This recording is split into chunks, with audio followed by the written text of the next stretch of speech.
আসসালামু আলাইকুম, কেমন আছেন সবাই? আশা করি ভালো আছেন। আলহামদুলিল্লাহ আমিও ভালো আছি। অনেক দিন পরে আপনাদের সঙ্গে আবার উম সাক্ষাৎ দিতে আসলাম। সবাই তো জানেন বাংলাদেশের পরিস্থিতি কী। তো যাই হোক, এখানে আজকে আমি আপনাদেরকে নতুন একটা জিনিস করে দেখাবো। দেখে নিশ্চয়ই বুঝতে পারেন নাই আমি কি করতে চলেছি। হ্যাঁ, আপনাদেরকে আজকে আমি দেখিয়ে দেব সুজির মজাদার একটা পিঠা। খুব সহজ এটা আপনারা তৈরি করতে পারবেন। তো প্রথমে কিন্তু আমি কড়াইতে এই যে পানি দিয়ে দিয়েছি। পানিটা আমার এই ঠান্ডা পানির ভিতরেই সুজিগুলো আমি ঢেলে দেব। পানিটা যদি আপনি গরম করে নেন তাহলে সুজি হচ্ছে দলা পাকিয়ে যাবে। তো ঠান্ডা পানির ভিতরে আমি সুজিটা দিয়ে ভালো করে এটা সেদ্ধ করে নিব। তো সেদ্ধ করতে করতে এটা যখন একটা আঠালো ভাব চলে আসবে, মানে একটা ডো মতো আর কি তৈরি হবে, ঠিক ওই মুহূর্তে আমি এটা নামিয়ে ফেলবো। তো এই দেখেন আমার কিন্তু সেরকমই হয়ে গেছে, একটা আঠালো একটা ডো হয়ে গিয়েছে। তো আমি এটা এখন নামিয়ে ফেলবো। নামিয়ে এটা আমি ঠান্ডা করে নিব। তো আমি এখন ফ্যানের বাতাসে চলে যাব যে এটা ঠান্ডা করে নেব। তো আমি এটা ঠান্ডা করতেছিলাম। তো এর ভিতরে আর মাত্র ২টা উপকরণ দিয়ে আমি এই পিঠাটা তৈরি করব। তো যখন ঠান্ডা হয়ে গেছে তখন আমি হাত দিয়ে এরকম করতেছি। হাত দিয়ে মাখতে মাখতে এটা কিন্তু একটা শক্ত হয়ে যাবে। মানে হ্যাঁ, তো এখন আমি এখানে দিয়ে দিব কিছুটা বেকিং সোডা, বেকিং পাউডার আর কি। ভুল হয়ে গিয়েছে, বেকিং পাউডার দেব। তো এটা দিয়ে ভালো করে নাড়িয়ে নেব। আর এখানে জাস্ট একটা উপকরণ দিয়ে দেবো। এখানে আমি অনলি 10 টাকার একটা গুঁড়ো প্যাকেট দুধ নিয়ে আসছিলাম, তো সেটাই আর কি দিয়ে দিয়েছি। এটা দিয়ে ভালো করে মাখিয়ে নিব। তো যখন দেখব যে হাতে জড়াই যাচ্ছে বা হাতে লেগে লেগে যাচ্ছে, ঠিক ওই মুহূর্তে আমার করতে হবে কি, ওই মুহূর্তে আমি আমার নিজের তৈরি করা ঘি দিব। এই ঘিটা দিলে ফ্লেভারটা দারুণ আসে। তো ঘিটা দিয়ে আমি একটু মাখাচ্ছি, তো একটু কম হয়ে গেছিলো, তো আমি আরেকটু নিয়েছি। নেওয়ার পরে এটা এক জায়গায় করে আমি হাতটা ধুয়ে আসছি। এসে এরকম আপনারা আপনাদের পছন্দ মতো ডিজাইনের এটা তৈরি করতে পারবেন। তো আমি এরকম করে গোল করে নিয়েছি। নেওয়ার পরে এরকম জিলাপির পেঁয়াজের মতো দিয়ে দিয়েছি। তো জিলাপির মতো করেছি, গোল গোল করেছি, আবার মিষ্টি শেপে করেছি, বিভিন্ন ডিজাইনের করেছি। তো যাই হোক, আপনারা আপনাদের পছন্দ মতো ডিজাইন করে দেবেন। আর আমি এই যে উপকরণগুলো দিয়ে আজকে এরকম তৈরি করলাম, জাস্ট এখানে যদি আমি একটু ছানা ব্যবহার করতাম, সুজির সঙ্গে একটু ছানা ব্যবহার করে এরকম প্রসেসিংয়ে আমি করলে কিন্তু আমার একটা ছানার জিলাপি হয়ে যেত। তো যেহেতু আমি এখানে ছানাটা ব্যবহার করি নাই, সুতরাং আর ছানার জিলাপি হচ্ছে না, এটা সুজির জিলাপি বা সুজির পিঠা বলতে পারেন।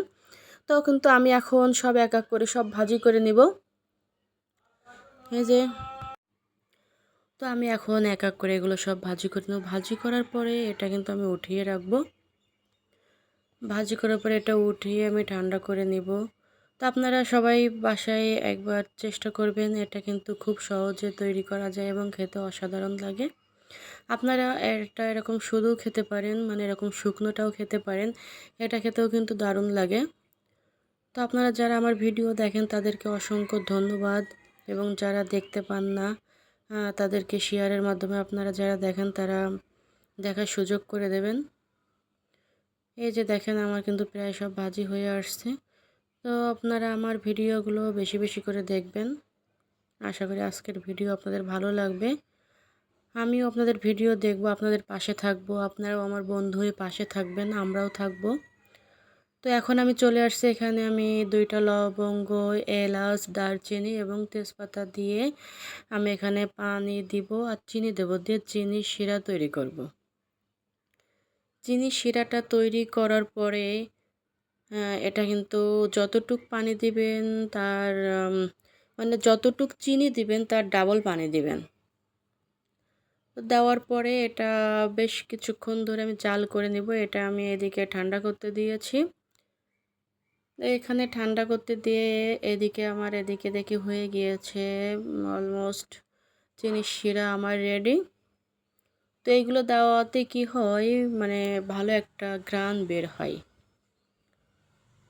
তো এখন আমি এগুলো আর কি দিয়ে, এই যে আমার এখন এই যে চিনির শিরাটা আমার এখন তৈরি হয়ে গিয়েছে। হওয়ার পরে আমি যে পিঠাগুলো আগে ভাজি করে রেখেছিলাম, তো সেই পিঠাগুলো এক এক করে এর ভিতরে আমি দিয়ে দিব। দিয়ে এটা আমি রেখে দিব।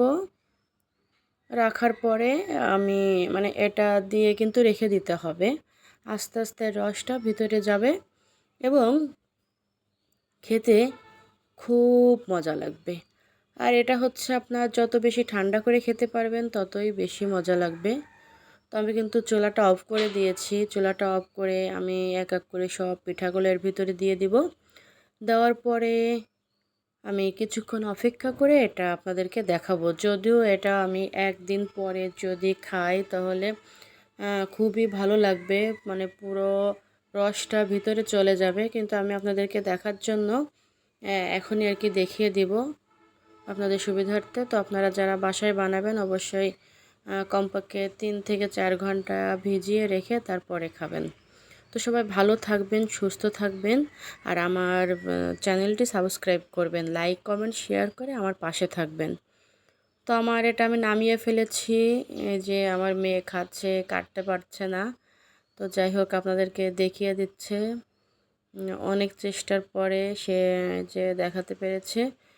এটা কিন্তু খুবই মজা লাগে যে আমার মেয়ে খাচ্ছে। তো আপনারা সবাই বাসায় একবার হলেও এটা ট্রাই করবেন। তো সবাই ভালো থাকবেন। খুদা হাফেজ।